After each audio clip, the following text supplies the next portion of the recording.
Hey, what's going on, everybody? This is Ryan. You're watching Collecting Casually, and this is 5 Minute Friday, where I have 5 minutes to tell you about everything I did related to comic collecting this week. All right, we got to make this fast because I've only got 5 minutes, so here we go. First up is this bag from STM, and I really like STM bags. I've actually used one of theirs for quite a few years to take to comic shows and things like that, just to protect the comics that I bring or buy at the show.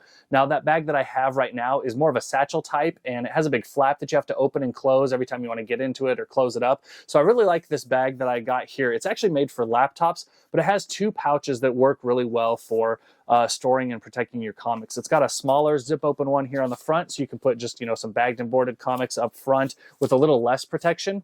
But it's also got some elastic pockets in the front to hold, pens and things like that. But then there's this bigger section on the top that's a lot more padded and protected.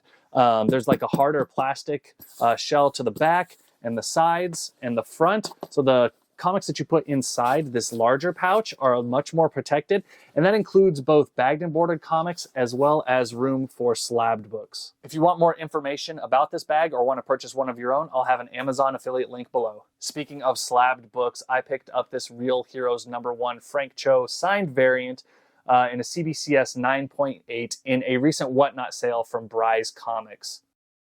I'm a big fan of Frank Cho, and the fact that this book was signed and went for such a steal, I just had to pick it up. I think I paid $30 for this on Bry's show. Definitely check his shows out. He does a ton of giveaways. I think he did like 25 books, slabbed books, in his show that he gave away. Plus, you had a chance to have your name put into a pool to win $500 cash.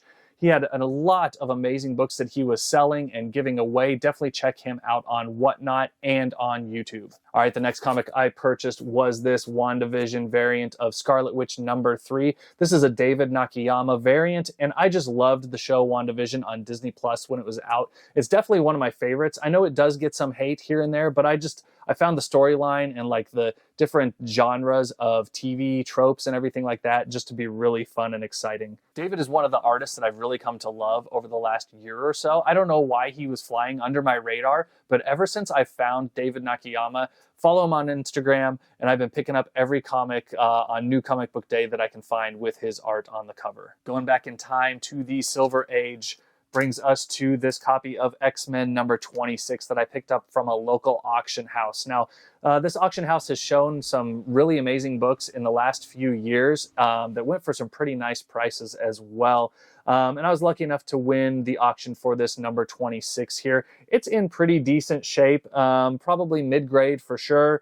But I was really excited to add this to my sub 100 X-Men collection. And that's one place you can keep an eye out for when you're looking to pick up comics, are local auction houses. I can't say that I find them very often, but when I do, a lot of times they've been some amazing hits. All right, and last up, we were talking about graded books earlier. I picked up this BCW graded comics plastic bin here. I've got a couple of the standard sized bins, but I needed a place to hold some of my graded comics. So I picked one of these up off of Amazon. I'll have a link again in the description below where you can pick one of these up if you're interested.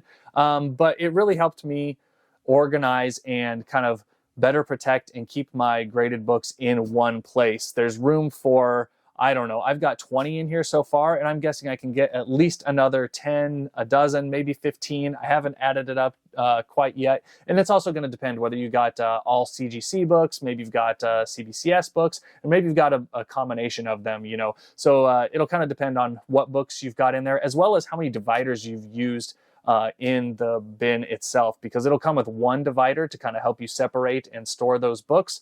But if you need more, you'll have to purchase those. But again, it'll kind of depend on how many books you can store in here. But plenty of room for your graded books in this BCW case. All right, I think that's the end. I only gave myself 5 minutes for this 5 Minute Friday video. Who knows what footage is going to end up on the editing room floor. Let me know if you like this kind of content and if it's something you want to see more of. It was definitely pretty fun to record just now. And if you did like this, be sure to give me a thumbs up. Let me know your favorite item from this week in the comments below. And if you want more content like this, hit that subscribe button, and we'll catch you in the next video.